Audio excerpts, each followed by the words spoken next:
예, 오늘 사도행전 2장 41절로 47절의 말씀을 가지고 부흥의 조건이란 제목으로, 성경적인 부흥의 조건이란 제목으로 하나님의 말씀을 선포하겠습니다. 여러분, 부흥이 뭘까요? 부흥된다는 것은 그 이전에 부흥이 없었다는 얘기입니다. 그렇죠? 여러분 삶도 부흥해야 되고, 교회도 부흥을 해야 되고, 나라도 부흥을 해야 됩니다. 그래서 이 부흥이란 것은 우리의 침체되어 있는 삶의 회복을 뜻합니다. 그래서 영어로 리바이벌, 다시 활력을 찾는다, 다시 살아난다, 다시 일어난다, 이런 뜻입니다. 그런데 어떻게 일어나야 될까요? 그냥 자기 힘으로 일어나는 것을 부흥이라고 하지 않습니다. 내 뜻대로 일어나는 것을 성경적인 부흥이라고 얘기하지 않습니다. 가장 성경적인 부흥이란 무엇이냐? 하나님께서 나의 삶에 역사하여 주셔야 됩니다. 하나님께서 내 삶에 관여해 주셔야 됩니다. 하나님께서 내 삶에 간섭해 주셔야 됩니다. 하나님께서 일하지 아니하시는 그 부흥은 진정한 부흥이 될 수가 없습니다. 그래서 내 삶에 하나님의 일하심이 역사하시는 삶이 진정한 부흥임을 믿습니다. 그런 부흥을 저와 여러분이 맛보시기를 축원합니다. 예수님께서 가장 중요한 계명으로 삼으신 구절들이 많이 있습니다. 그런데 마가복음 12장에 보면은 예수님께서 친히 말씀하신 중에서 성경에 여러 가지 많은 구절들이 있습니다. 그런데 성경에서 가장 중요한 계명이 여기 있다고 말씀하신 구절이 있어요. 그게 마가복음에 보면 12장에 나옵니다. 마가복음 12장에 뭐라고 얘기하니까 29절부터 31절의 말씀인데, 가장 중요하게 성경의 말씀들이 가장 많지만은 그 중에 최고로 알아야 될 계명이 마가복음 12장이에요. 29절에 보니까 이스라엘아 들으라, 주 곧 우리 하나님은 유일한 주시다. 네 마음을 다하고 네 목숨을 다하고 뜻을 다하고 힘을 다해서 주 너의 하나님을 사랑하라, 이것입니다. 여러분, 하나님께서 성경 전체를 들고 제일 중요하게 여겼던 계명이 바로 이 구절이에요. 여러분은 어떻게 생각하세요? 나는 이 구절이 아니고 딴 구절을 생각한다. 물론 그렇게 생각하실 수가 있겠지만 우리 주님께서 직접 말씀하신 구절이 바로 이 구절이에요. 그러면서 30절에 가니까 내 이웃을 내 몸과 같이 사랑해라 하는 것입니다. 이것보다 더 큰 계명은 없다. 여러분, 계명이 여러 가지가 있는데 예수님께서 말씀하신 가장 큰 지상 계명이 뭐냐? 첫째는 누구 사랑입니까? 하나님 사랑입니다. 두 번째는 누구 사랑이죠? 우리 이웃을 사랑하라는 얘기입니다. 우리 기독교의 복음은 사랑입니다. 사랑 빼고는 아무것도 할 수가 없어요. 그러니까 사랑을 제외하고 나면 아무것도 없다는 얘기입니다. 그냥 빈 껍데기예요. 그러면 여러분, 사랑이란 것이 그냥 남녀 간의 사랑일까요? 남녀 간의 사랑은 에로스적인 사랑이에요. 그런데 하나님의 사랑은 그런 남녀 간의 육체적인 어떤 사랑, 그 다음에 정욕적인 사랑, 이런 게 아니고 하나님의 사랑은 한없이 주시는 사랑, 조건 없이 주시는 사랑입니다. 여러분은 어머니가 자식한테 주는 사랑이 하나님이 주시는 사랑에 비하겠습니까? 많은, 그래도 지상에서 가장 아름다운 사랑이 어머니가 아이에게 주는 사랑이라고 믿습니다. 그래서 길을 가다 보면은 엄마가 아이에게 젖을 먹이고 또 아이에게 해주는 여러 가지 사항들을 보면은 한도 끝도 없어요. 그 아이에게 지극정성으로 모든 사랑을 다 쏟습니다. 미국의 어떤 어머니는 뭐 미국뿐만 아니에요. 우리 한국도 마찬가지지만은 차가 달려오는데 그 아이가 지금 곧 치일 위기에 놓였는데 본능적으로 어떻게 될까요? 그 아이를 밀쳐내고 엄마가 들어가는 거예요. 그래서 엄마가 차에 받쳐서 죽습니다. 여러분, 그 순간 생각나는 것은 자신의 몸뚱아리가 아니에요. 자신의 생명은 중요한 게 아니란 말이죠. 나의 새끼, 나의 자녀, 이 아이를 어떻게 하면 살릴 수 있을까? 순간적으로 본능적으로 그냥 몸이 그냥 달려가는 거예요. 조건이 없습니다. 그런데 우리는 오늘날 갈수록 세상이 어떨까요? 이해타산적이 됩니다. 이해관계적이 됩니다. 이익을 따집니다. 주판 알을 튕긴다는 얘기입니다. 여러분, 얼마나 오늘날 우리의 삶이 이해타산적인지 몰라요. 헌신적인 사랑, 주님이 우리를 위해서 이 땅에 귀하신 독생자 예수 그리스도를 이 땅에 보내신 사랑을 생각할 때에 정말 하나밖에 없는 그 아들을 예수 그리스도를 이 땅에 보내셔서 우리의 죄들을 위해서 그냥 죽으신 것도 아니고 십자가에서 못이 박혀서 비참하게 죽으셨다는 것, 참혹하게 죽으셨다는 그 사실 하나 볼 때에 우리가 오늘 마가복음 12장에서 말씀하시는 가장 크게 되는 첫째 계명은 바로 하나님 사랑이요 내 이웃을 내 몸처럼 사랑하는 것입니다. 여러분 보세요.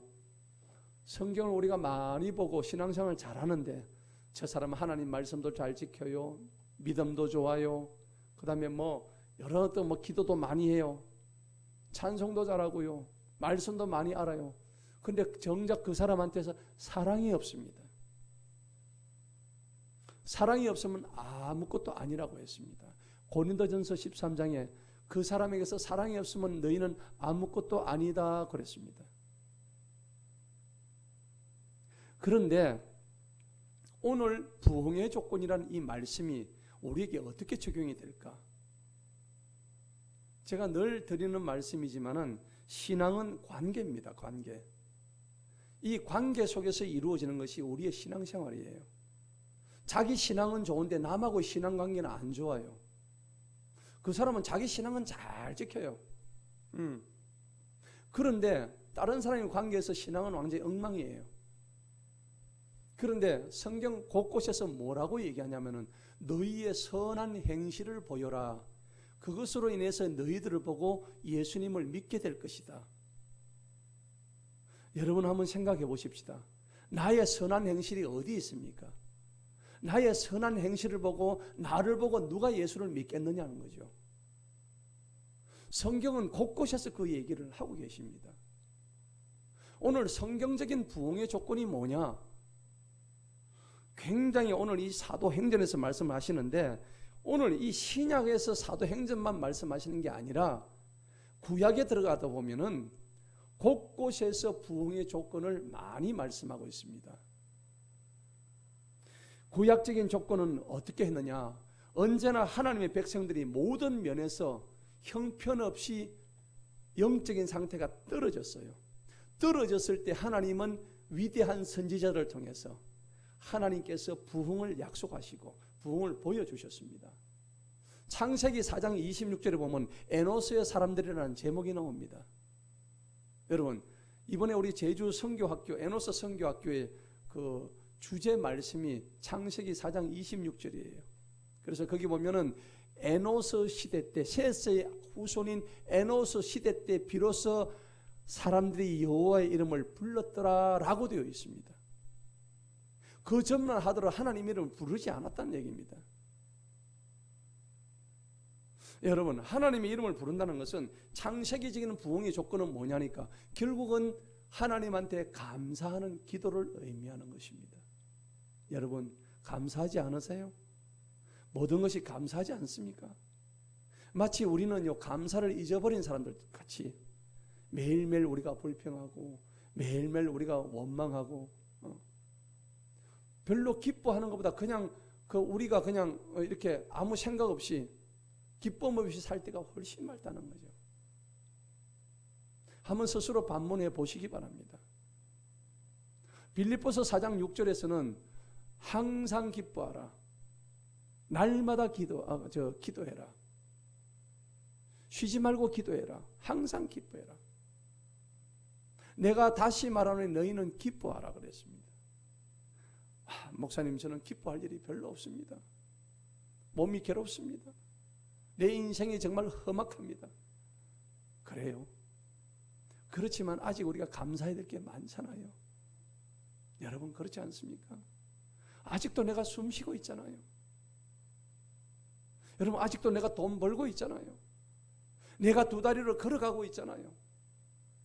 여러분, 내 두 눈이 지금 볼 수 있다고 생각해 보세요. 얼마나 감사한 일이에요.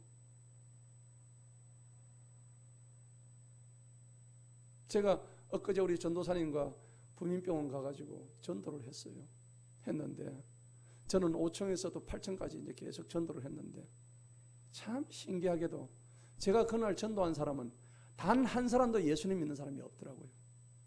보통 때는 보면은 예수 믿으세요? 맞죠? 교회 다니는 데인데 그날따라 단 한 사람도 없는 거예요. 참 신기한 일이에요. 개 중에 맹인이 한 사람이 있었어요. 맹인이 한 사람이 있는데 제가 그 맹인에게 전도를 하는데 하나님을 믿으라고 얘기했죠. 근데 하나님이 안 믿으신대요. 여러분, 얼마나 수많은 사람들이 하나님을 믿지 않는지 몰라요. 안 믿어요. 로마서 11장에 보면은 하나님께서 모든 사람들이 하나님을 안 믿게 만들으셨다고 적어놨어. 로마서 11장에. 왜 그랬을까요? 하나님이 그들의 눈을 다 멀게 하셨다고. 그들이 긍휼함을 얻기 위해서라고 그렇게 성경에 기록이 되어 있어요. 자, 그걸 보면서 저는 이렇게 생각했습니다. 얼마나 우리 주위에는 믿지 않는 사람이 이렇게 많은가. 그런데 감사할 것밖에 없는 거예요. 나는 믿지 않는 사람 중에서 예수를 믿고 있다는 이 자체만 하더라도 얼마나 감사한 거예요. 예수를 믿으면 우리가 무엇을 받아요? 구원을 받잖아요. 구원 받지요? 구원 받으면 구원 받는 것만큼 더 큰 은혜가 어디 있을까요? 예수 믿어서 구원 받으면 그것만큼 더 큰 은혜가 어디에 있습니까? 구원을 받아서 전도를 하고 선교를 하고 내가 하나님을 섬기고 이런저런 일을 많이 하겠지만은 그냥 구원 받은 것만 해도 감사한데 하나님의 일을 이렇게 하게 하시니 감사. 그 맹인을 보니까는 또 감사가 되는 거예요. 하나님, 내가 저 맹인처럼 되지 아니하고 이 두 눈을 보고 내 발로 걸을 수 있다는 게 감사. 여러분, 맹인 체험을 한번 하는 시간을 가지십시다. 제가 안대를 한 10개를 준비해서 여러분, 한번 안대를 제가 준비하도록 하겠습니다. 안대를 준비해서 1시간 동안만 길거리를 한번 걸어보십시오. 얼마나 감사한지 몰라요. 지금 폐가 안 좋아가지고 고압 산소통에 의지하고 있는 사람이 1시간에 36만 원을 냅니다. 비싸죠? 여러분, 숨 쉬는 거 감사하시기 바랍니다. 내가 숨 쉬고 있다는 거 감사하시기 바랍니다. 그런데 감사를 잊었어요. 여러분, 성경에서 부흥을 약속하는 조건들이 뭐냐면 첫째는 감사입니다. 여러분, 부흥하려면 감사해야 될 줄로 믿습니다. 불평불만하면 감사가 안 되고 부흥이 안 돼요. 그리고 구약에서는 말이죠, 사무엘이 하나님의 이름을 불렀던 그 부흥의 조건이 있는데 뭐냐 그러니까 이 사무엘은 사무엘상 7장에 보면은 미스바의 구국기도, 회개기도 장면이 나와요. 사무엘상 7장 1절에서 13절에 보면 미스바에서 전 사사 시대에 그 영적으로 어두웠던 시기에 사무엘이 미스바에서 모여서 우리 하나님을 회개하자, 그 기도를 합니다. 그래서 우리가 두 번째로 부흥의 조건이 뭐냐 그러니까 회개예요. 회개하셔야 돼요. 여러분, 진짜 중요한 얘기입니다. 너희 마음을 오직 하나님께 향해라. 그리고 딴 것을 바라보지 말고 하나님을 섬겨라 이 얘기입니다. 그리고 히스기야 시대에 들어오면 또 부흥의 모습이 어떻게 나타날까요? 여러분, 히스기야 왕은 대단한 왕이잖아요. 히스기야 왕은 마찬가지 사무엘 시대의 회개와 동시에 하나님의 약속을, 언약을 이행을 했습니다. 그리고 이 히스기야는 항상 성령으로 충만했습니다. 세 번째, 우리의 모든 답이 성령 충만에 있다는 겁니다. 그리고 여호사밧 시대에 들어오면 부흥의 조건이 기도로 넘어가요. 여호사밧이 하나님 앞에 기도를 합니다. 부흥하려면 기도해야 됩니다. 오늘날 우리는요, 인터넷에 너무 많이 있어서 기도할 시간이 없습니다. 그리고 자기 일이 너무 바쁜 핑계로 기도하지 않습니다. 여러분, 기도라는 것은 하나님을 내가 영적으로 만날 수 있는 통로이고 영적인 호흡입니다. 그런데 이 기도를 우리가 소홀히 하고 있어요. 거의 기도하지 않습니다. 기도하지 아니하고는 하나님을 만날 수가 없습니다. 그래서 기도의 원동력이 뭘까요? 기도는 내가 하는 것이 아닙니다. 내 속에 계시는 성령님이 기도하게 하시는 거예요. 그렇지 아니하면은 기도라는 것은 중언부언하게 되고 남이 보는 데서 하게 되고, 여러분, 남이 보는 데서 하는 기도도 함께 모여서 하는 기도도 중요하지만 골방에 갇혀서 골방에 들어앉아서 혼자서 기도하시기 바랍니다.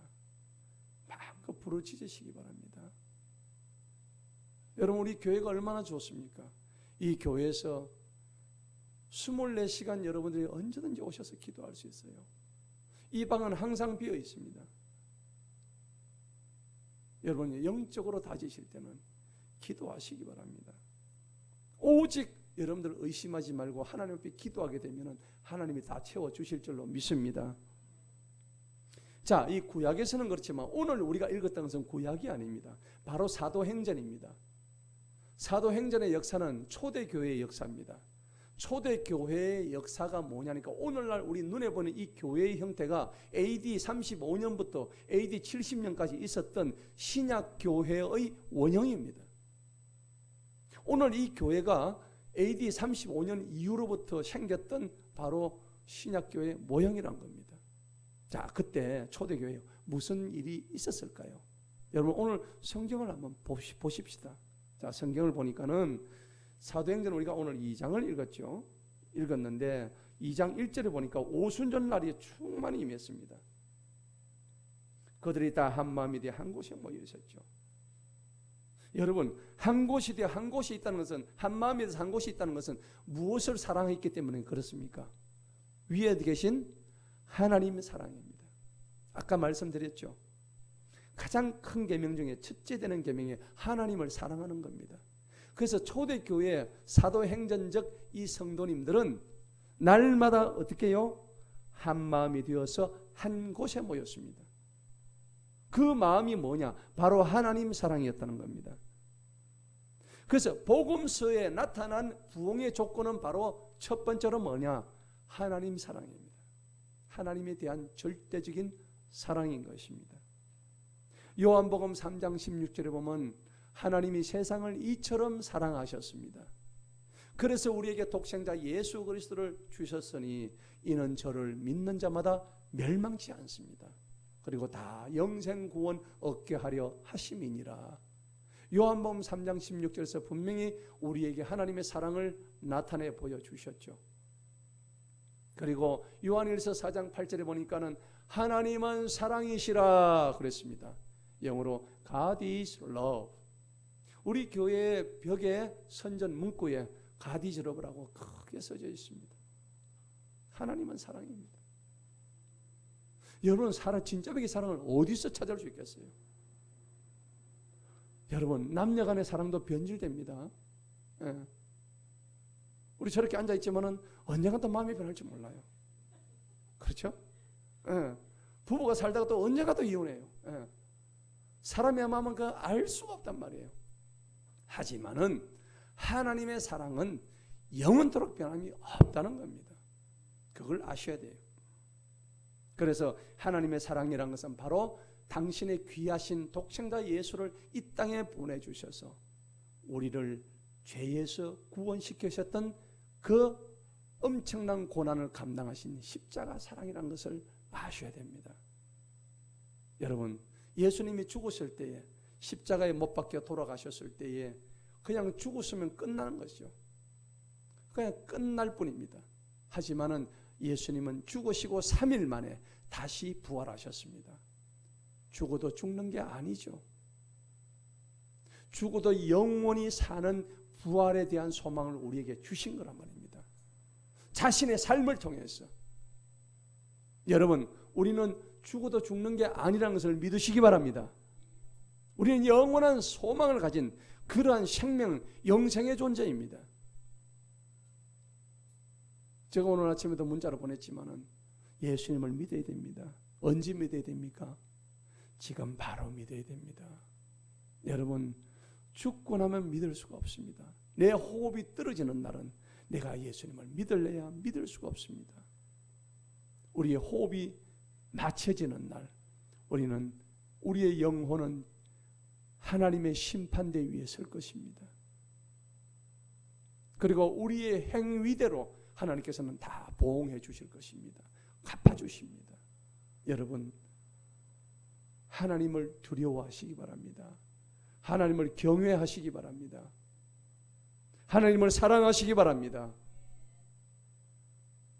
그리고 하나님이 이 사랑을 가지고 달려가다 보면은 오늘 읽었던 우리 사도행전 본문의 말씀이 바로 뭐냐? 이제는 예수님께서 말씀하신 두 번째 큰 계명, 바로 내 이웃을 내 몸처럼 사랑하라고 하신 그 말씀이 응하는 장면입니다. 자, 오늘 본문 말씀 보시겠습니다. 41절 한번 보십시다. 41절 보니까는 먼저 거기 37절을 보시게 되면 본문 말씀, 사도 베드로가 저들에게 복음을 전했는데 저들이 찔림이 왔어요. 마음에 찔림이 와서 말하기를, 여러분 형제들, 우리가 무엇을 하리까 하니까, 이에 베드로가 그들에게 대답하기를, 38절 보세요. 뭐 하라고요? 회개하라. 회개하라. 여러분, 오늘 사도 베드로가 분명히 말합니다. 회개하라. repent. 회개하라는 얘기입니다. 오늘 주님이 우리에게 말씀하시는 이 내용을 잘 귀담아 들으시기 바랍니다. 회개를 하게 되면은 여러분들 어떤 게 주어질까요? 하나님을 믿을 때 회개하게 되면요, 오늘 38절에 주시는 게 있어요. 한번 볼까요? 너희가 각각 예수 그리스도의 이름으로 뭘 받아요? 침례를 받습니다. 그리고 죄들의 사함을 받지요. 두 가지를 받습니다. 그리하면 너희가 선물로 받는 게 성령님입니다. 목사님, 내가 어떻게 하면 성령님을 받을 수 있을까요? 묻지 마세요. 뭐라고요? 회개하고 회개하십시오. 진정으로 회개하십시오. 여러분 심령 속에 성령님이 임하도록 하시려 그러면은 주님 앞에 침례를 받으시고 그리고 회개를 하시기 바랍니다. 그러면은 성령님이 오셔요. 목사님, 나 회개했는데 성령님이 안 오시던데요. 그 올바른 회개가 아닙니다. 회개해놓고 다음날 또 가가지고 전에하고 똑같은 일을 한 사람. 회개를 했으면 회개에 합당한 뭘 맺어요? 열매를 맺으라고 성경에서 말씀하셨습니다. 회개했으면 회개에 합당한 열매를 맺는 것이 성령님을 선물을 받는 조건이란 말이에요. 오늘 사도 베드로가 2000년 전에 이 얘기를 하셨다고요. 그러니까 39절을 보니까 이는 이 약속은 너희와 너희 자녀들에게 한 것이며 또한 먼 곳에 있는 모든 사람과 주님 곧 우리 하나님께서 부르실 모든 사람을 향한 것이기 때문이다. 하나님께서는 모든 사람에게 약속을 하신 거예요. 40절에 보니까 또 여러 가지 다른 말씀들로 증거하고 권면하여 말하기를, 이 삐뚤어진 세대로부터 너희 자신이 구원을 받으라. 2000년 전에도 베드로가 얘기했고 지금 세대도 얘기했고 이 세대 자체가 삐뚤어져 있다는 겁니다. 여러분 어미 개가요 바닷가에서 옆으로 지가 그러면서 그 새끼 개가 이 똑바로 걸어 하면서 걷는 게 지는 옆으로 걷습니다. 여러분 그렇죠? 이 세대는 지금 삐뚤어진 세대입니다. 올곧은 세대가 아닙니다. 이런 세대 속에서 내가 살고 있으니 여러분 이 세상 속에 계속 살아가다 보면은 삐뚤어진 눈을 가질 수밖에 없다는 현실을 직시하시기 바랍니다. 그때에 오늘 본문 말씀 41절 드디어 나오죠. 41절 보시기 바랍니다. 그때에 그의 말을 어떻게 받아들였습니까? 기쁘게 받아들입니다. 여러분 사람이 변화되려 그러면 하나님의 말씀을 그냥 받아들이지 마시고 기쁘게 받아들이시기 바랍니다. 내가 너희에게 기쁨이 충만케 하리라고 말씀했습니다. 성령의 갈라디아서 5장 22절에 보면 성령의 9가지 열명 중에서 사랑과 희락이 나오는데 그 희락은 우리 삶 속에서 하나님을 만난 기쁨을 의미하는 거예요. 하나님을 만나면 기뻐야 돼요. 기쁘지 않는 사람은 진정으로 하나님을 만날 수 없었던 사람이에요. 왜? 하나님이 나의 생명을 구원하여 주셨고 하나님이 내 두 눈을 보게 하셨고 하나님이 나 오늘 돈 벌게 하셨고 하나님 나 굶기지 아니하셨고 하나님이 나를 통해서 써주셨고 얼마나 감사한지 몰라요. 입술에서 기쁨만이 나오는 거예요. 여러분 기뻐하지 않는 사람은 성공할 수 없습니다. 기쁨이 넘치지 않는 사람은 어디 가나 실패합니다. 여러분 기뻐하시기 바랍니다. 그런데 억지로 기뻐할 수는 없어요. 내 속에 성령님이 계시면은 진정으로 기쁨이 샘솟듯이 그 희락이 넘쳐나는 줄로 믿습니다. 그런 주인공이 되시길 축원합니다. 자, 그때 기쁘게 받아들이는 사람들은 침례를 받으니 그날에 몇 명이 3,000명이 혼들이 구원을 받았습니다. 여러분 우리 교회에 그러한 일들이 일어날 줄로 믿습니다. 눈으로 보는 것은 목사님 지금 10몇 명밖에 되지 않네요. 여러분 육적인 눈으로 보지 마시기 바랍니다. 저는 이곳에 수많은 영혼들이 줄을 서서 이곳으로 달려올 줄로 믿습니다. 자, 이제 그들이 성경적인 부흥을 하기 위해서 실제로 했던 내용들이 42절부터 이제 구체적으로 나오고 있습니다. 자, 우리 교회는 여러분 교회도 부흥을 해야 되지만 여러분들 개인도 부흥을 해야 돼요. 또 여러분들 가정도 부흥을 해야 됩니다. 지금 침체기에 놓여 있는 이 나라도 부흥을 해야 됩니다. 대한민국의 모든 성도와 교회들도 부흥을 해야 돼요. 그래서 부흥이라는 찬양도 있습니다. 우리가 부흥을 날마다 노래합니다. 그런데 부흥하기 위해서는 가장 성경적으로 오늘 사도행전 2장처럼 하면은 부흥이 된다는 것을 말씀하고 계신 거예요. 오늘 42절을 보시겠습니다. 첫째로 뭡니까? 그들이 사도들의 교리. 사도들이 하나님의 말씀을 들고 교리를 가르쳐 줬습니다. 여러분 디모데전서에서 보면은 하나님의 교리를 날마다 공부하라고 되어 있습니다. 하나님 말씀을 공부하지 않으면은 세상의 영들이 들어와서 하나님 말씀을 배척하게 되어 있어요. 내 속에 하나님의 말씀이 살아 움직이면은 샘솟듯이 기쁨이 넘치고 평강이 찾아오며 구원의 확신이 온다는 겁니다. 그리고 두 번째 뭡니까? 교제와 빵을 떼는 것. 교제와 빵을 떼야 되죠. 여러분 교제와 빵을 떼야 됩니다. 교제는 두 가지가 있습니다. 하나님과 내가 수직적으로 하는 교제가 있고 수평적으로 옆 사람과 사람들과 하는 교제가 있습니다. 여러분 귀신과 교제하시면 안 됩니다. 따라합시다. 귀신과 교제하지 맙시다. 귀신이 누구예요? 여러분 귀신은 쉽게 찾아볼 수 있습니다. 내가 마음에 도둑질하면 바로 도둑 귀신이 쏙 들어옵니다. 여러분 인터넷을 보다가 음란한 것을 보면 음란 귀신이 쑥 들어옵니다. 그게 딱 뱀처럼 또아리를 틀고 내 속에 나가지 않습니다. 여러분 기억하시기 바랍니다. 내 속에 얼마나 많은 귀신들이 내 속에 지금 들어와 있는지 자신을 한번 돌아보시기 바랍니다. 귀신을 쫓는 것은 나사렛 예수 그리스도 명할 때 그 귀신을 쫓을 수가 있습니다. 예수님의 능력이 아니면 그 귀신을 쫓을 수가 없어요. 세상에 수많은 사람들은 우상 귀신에 사로잡혀가 삽니다. 제가 병원에서 다시 한번 확인했지만 참으로 하나님, 너무나 많은 사람들이 하나님을 모르고 있습니다. 교리를 공부해야 됩니다. 그리고 교제해야 됩니다. 빵을 떼야 됩니다. 여러분, 왜 빵을 떼야 됩니까? 사람이 먹는 음식 가지고 서로의 마음이 나누어집니다. 그래서 우리는 교회에서 같이 점심을 먹는 거예요. 여러분, 점심을 먹지 않고 우리가 그냥 예배만 드리고 가면 어떻게 될까요? 교제가 일어나지 않습니다. 하나님과 교제는 이루어질지 모르겠지만 수평적인 교제는 이루어지지 않습니다. 왜 성경에서 오늘 빵을 같이 뗀다고 얘기했을까요? 나누어란 얘기입니다.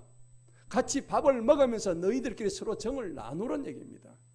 사람이 음식 끝에 마음 상하잖아요. 누구는 더 주고 누구는 덜 주고 하면 속으로 어떻게 해요? 말은 안 하지만 마음에 꽁 하고 누구는 닭다리 하나 주네. 예, 나는 닭날개밖에 안 주면서 이렇게 생각할 수 있다니까. 여러분, 음식 끝에 마음 상한다고. 그런데 우리가 음식을 같이 나눔으로 인해 가지고 우리의 정이 더 돈독해집니다. 오늘 성경이 교회 부흥의 조건으로 빵을 떼라고 얘기하고 있습니다. 그리고 42절 마지막에 뭐라고 했습니까? 기도 드리기에 흔들림 없이 나가라 했습니다. 여러분, 기도해야 됩니다. 기도하지 않는 성도는 열매 없습니다.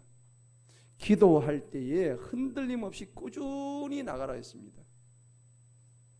이거 없이는 하나님을 만날 수가 없습니다. 교회가 부흥이 될 수가 없습니다. 오늘 분명히 말씀했는데 여기 이 장면을 보면 사실은 이 초대교회들은 전도 안 했습니다. 전도 안 했는데 말씀만 선포했는데도 3,000명이 구원을 받아버린 거예요. 우리는 뭐 꼭 전도를 해야 된다고 하지만은 하나님의 올바른 말씀만 선포해도 이렇게 초대교회 역사가 이 교회를 통해서 나타나는 거예요. 그렇지만 전도하지 말라는 얘기는 아닙니다. 우리는 끝까지 복음을 땅 끝까지 전해야 됩니다. 43절에 보니까 모든 혼에게 두려움이 임했습니다. 사도를 통하여 많은 이적들과 표적들이 일어났습니다. 여러분, 예수님을 믿으면 우리 몸속에 있는 모든 질병과 우리 영혼의 아픔들이 상처가 치유가 됩니다. 그것을 믿어야만이 여러분들의 아픔이 치유가 되는 거예요. 믿지 않고 있으면 어떤 치유도 일어나지 않습니다. 44절에 보니까 또 믿는 사람들이 다 함께 있었습니다. 함께 있는 겁니다. 여러분, 함께 있는다는 게 얼마나 중요한지 몰라요. 따로 국밥이 되어서는 안 되는 거예요. 다 한꺼번에 한 자리에 모여서 날마다 엎드리고 기도하고 이게 필요한 겁니다. 여러분들 이제 이 다니엘 기도회 하는데 이게 아니더라도 우리 교회는 밤마다 모여서 성경을 읽고 찬양하고 기도하고 얼마든지 그렇게 할 수 있습니다. 우리가 피아노도 있고 신디도 있고 기타도 있고 여러분 찬양하려고 마음만 먹으면 언제든지 여기 나와가지고 찬양할 수 있잖아요. 그래서 저들은 모든 사람들이 물건을 공동으로 사용했습니다. 네 것 내 것이 없었습니다. 여러분 많이 구제하시기 바랍니다. 선교하시기 바랍니다. 전도하는데 여러분들의 물질을 나누시기 바랍니다. 그래서 45절에 보니까 자기 소유와 재산을 팔아 각 사람의 필요한 대로 모든 사람들에게 나누어 줬다. 내 것을 내 것이라고 하지 아니하고 하나님의 일을 위해서 필요한 대로 나의 가진 소유들을 골고루 나누어 줬다는 얘기입니다. 여러분, 샘물은 말이죠, 고여 있으면 안 돼요. 샘물은 퍼내면 퍼내줄수록 새로운 물이 계속 올라옵니다.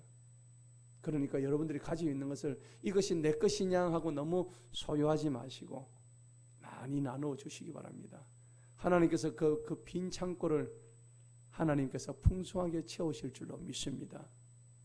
오늘 우리에게 주신 말씀을 통해서 내가 무엇을 먹을까 입을까 마실까 하지 말고 하나님이 주시는 그 은혜 속에 날마다 들어가게 되면 우리의 삶이 더욱더 풍성하게 될 거예요. 여러분들 많이 구제하시고 많이 남을 섬기시고 많이 남을 도와주시고 그렇게 하시기 바랍니다. 여러분의 삶이 더욱더 풍성해질 것입니다. 자, 46절을 보니까는요, 그들이 꾸준히 언제 그랬습니까? 46절 보세요. 날마다 그랬습니다. 날마다 무슨 마음 됐습니까? 한 마음이 됩니다. 교회는 한 마음이 돼야 돼요. 두 마음이 되어서는 안 됩니다. 한 마음이 되어서 날마다 성전에 모였습니다. 여러분, 저는 담임 목사로서 저와 여러분들이 날마다 이렇게 모여서 예배드리고 찬양하고 기도하는 그런 시간을 원합니다. 여러분, 아무리 바빠도 내가 하루에 한 10분 정도는 와서 교회에 와서 하나님 앞에 말씀을 드리고 기도하고, 그냥 우리 흔히 하는 말이 있잖아요. 주님, 오늘 점 찍고 갑니다. 예. 그런 마음으로 왔을 때에 그 점이 무엇이 그렇게 의미가 있겠습니까마는 하나님께서 나의 뭘 보십니까? 중심을 보시는 거예요. 하나님, 제가 오늘 시간이 없어가지고 1분밖에 기도 못했습니다. 하나님께서 뭐라고 하실까요? 나쁘다고 얘기하실까요? 그렇지 않습니다. 어떤 성도님들은요, 교회 굳게 잠긴 문고리를 잡고 기도하고 갑니다. 여러분, 성도님들은 우리가 그렇게 하셔야 돼요.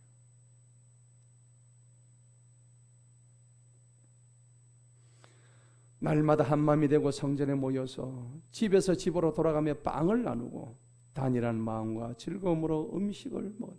여기 또 음식을 먹는다는 얘기가 나옵니다. 여러분, 교회는 음식을 나누는 곳입니다. 그래서 우리가 교회에 잘 차려놓은 음식을, 누군가 나를 위해서 차려놓은 음식을 먹고 가는 것이 그 사람에 대한 예의고 하나님이 원하시는 것이고, 우리가 기쁨 속에서 같이 교제를 나누는 것입니다. 자, 이렇게 했더니 47절 보세요.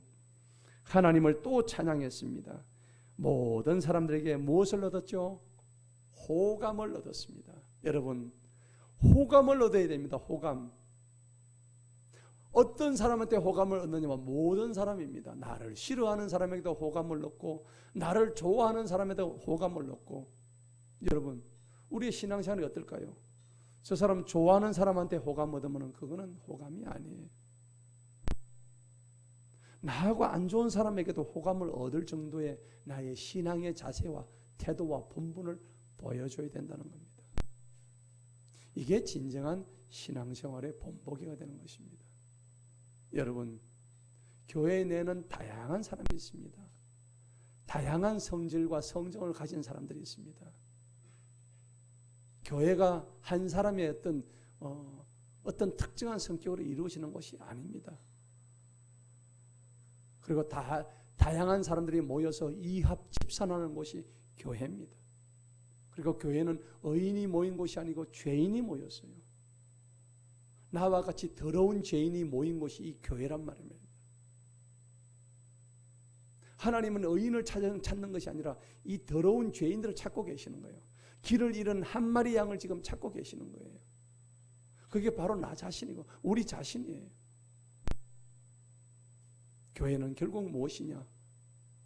길 잃어버린 우리 자신을 향해서 자신의 목숨을 내어놓으신 그 예수님. 그래서 마태복음 16장 24절에는 누구든지 나를 따르려거든 자기를 부인하래요. 나는 없다 이제부터. 한 알의 밀알이 땅에 떨어져 죽어 썩어져야 많은 열매를 맺는다고 했습니다. 여러분 보세요. 가을이 되면 사과가 풍성하고 감이 풍성합니다. 씨앗을 뿌렸는데 그 씨앗이 그대로 있으면 어찌 될까요? 가을에 열매를 맺을 수가 없어요. 하지만 그 씨앗이 땅에 뿌리를 내리고 자기 씨앗은 완전히 해체돼가지고 없어져야만이 거기에 수많은 열매를 맺는 거예요. 여러분 생각해 보세요. 이 교회에서 내 하나가 죽어서 나 한 사람 죽어서 이 교회에 엄청난 열매가 맺히고 나 하나 죽어서 이 교회가 부흥이 될 수 있다 그러면 기꺼이 죽으실 용의가 없으십니까? 여러분, 남을 탓하지 마세요. 남에게 손가락질하지 마시고, 주님, 이 죄인이 바로 접니다. 제가 잘못했습니다. 제가 먼저 회개합니다. 주님, 저를 먼저 용서하여 주옵소서. 제 자신을 먼저 돌아보고, 오늘 성경에서 분명히 말씀합니다. 하나님을 찬양하고 47절 마지막 절에 호감을 얻으라고 했습니다. 누구로부터? 모든 사람들에게 호감을 얻으랬습니다. 나를 좋아하는 사람이나 나를 미워하는 사람이나 나를 싫어하는 사람에게까지조차도 호감을 얻으래요. 호감을. 우리 그리스도인들은, 하나님의 성도들은 남을 싫어하는 사람에게 똑같이 싫어해주는 성도가 아닙니다. 나를 핍박하고 나를 박해하고 나를 짓밟고 나를 무시하고 하는 사람에게도 똑같이 호감을 얻을 수 있을 정도의 우리의 마음이 넉넉해야 됩니다. 우리는 넓은 마음을 소유해야 됩니다. 하나님은 오늘 우리에게 분명히 말씀하셨습니다. 그럴 때에 오늘 본문 말씀 47절 하면 다 같이 큰 소리로 한번 읽어보십시다. 사도행전 2장 47절입니다. 굉장히 중요한 구절입니다. 한번 읽어봅니다. 시작. 하나님을 찬양하고 모든 사람들에게 호감을 얻으니 주님께서 구원받아야 할 사람들을 날마다 그 교회에 더해 주시니라. 아멘. 다시 한번 읽습니다. 그 교회를 선양교회로 바꾸겠습니다. 다시 한번 큰 소리를 읽습니다. 시작. 하나님을 찬양하고 모든 사람들에게 호감을 얻으니 주님께서 구원받아야 할 사람들을 날마다 선양교회에 더해 주시니라. 아멘. 이것이 성경적인 부흥의 비결입니다. 다른 거 아무것도 없습니다. 오늘 어떻게 하면 목사님 우리가 부흥할 수 있습니까? 여기 답이 오늘 사도행전 2장 41절로 47절 다 나와 있는 거예요. 여러분, 교회는 날마다요 이상한 사람들이 들어오고 또 이상한 사람들이 나가고 들어왔다 나갔다 하는 것이 교회예요. 왜냐하면 교회는 것은 살아 움직이는 유기체이기 때문입니다. 이런 사람이 들어오는가 하면 저런 사람이 나가고 온갖 사람들이 왔다 나가고 그런 곳이에요. 아마 여기 앉아있는 사람의 수 아마 5배는 이 교회를 다 거쳐갔을 거예요. 그 사람들 이곳에 다 있으면 앉을 자리도 없을 거예요. 하지만 어쩌겠습니까? 오늘 여러분들이 산증인이고 우리 교회가 지금 부흥하기 위해서 겪고 있는 여러 가지 문제점이 많아요. 여러분, 제가 굳이 말씀하는데 자기 자신들이 잘 알고 있을 거예요. 왜 그러면 우리가 부흥을 약속하셨는데 부흥하기 전에 이런 문제를 터뜨려 주시는 하나님께 감사해야 돼요. 왜 그럴까요? 네 자신을 부흥하기 전에 먼저 돌아보라는 얘기입니다. 우리가 이런 마음가짐 상태에서는 부흥이 될 수 없다는 것을 알려주시기 위해서 주님이 이런 여러 가지 문제점을 우리에게 보여주시는 거예요. 지금 네 마음의 상태로는 이 교회 부흥 안 돼. 정신 차려. 하나님께서 우리에게 알려주시는 시그널이라는 겁니다. 사인이라는 거예요. 제가 지금 교회의 부흥만을 얘기하는데 절대 그렇지 않습니다. 여러분 개인적인 부흥도 마찬가지입니다. 여러분 가정적인 부흥도 마찬가지예요. 똑같은 거예요. 침체되어 있는 모든 영혼들이, 침체되어 있는 모든 삶의 조건들이 부흥하기 위해서는 내 개인의 어떤 삶의 조건도 절대 무시하지 말고 그것을 있는 그대로 받아들이고 그 어려운 상황 환경 속에서도 오직 주님만을 바라보고 달려가는 그러한 신앙의 소유자가 되시기를 축원합니다. 오늘 경건의 부흥, 하나님 말씀에 대한 순종의 부흥, 영적인 각성의 부흥, 회개의 부흥을 통해서 오늘 선양계의 부흥은 반드시 이루어져 갈 것입니다. 주님은 약속하셨습니다. 저는 그래서 너무나 큰 희망을 가지고 있습니다. 큰 소망을 가지고 있습니다. 하나님, 그렇습니다. 이 선양계의 부흥을 주시기 위해서 하나님께서 우리의 문제들을 다 드러나게 하셔서 감사합니다. 저는 그렇게 기도합니다. 하나님, 이제 많은 사람들이 몰려올 것인데 지금 이 적은 숫자로도 이렇게 우리가 문제가 있다면 하나님 미리 발견하게 하시고 미리 깨닫게 하시고 이 문제들을 다 해결케 하여 주옵소서. 저는 그렇게 기도합니다. 항상 우리가 문제를 볼 때 앞에 눈앞에 있는 이런 문제를 바라보고 있으면 영적으로 해결할 수가 없습니다. 우리 좀 더 크게 바라보고 모든 문제를 주님의 포커스로 맞춘다면 우리의 삶이 더욱더 순적해질 것이고 하나님 앞에 형통해질 것입니다. 오늘 그런 주님의 은혜를 바라보며 달려가며 우리 교회의 부흥을 가지고 승리하는 저와 여러분 되시기를 축원합니다.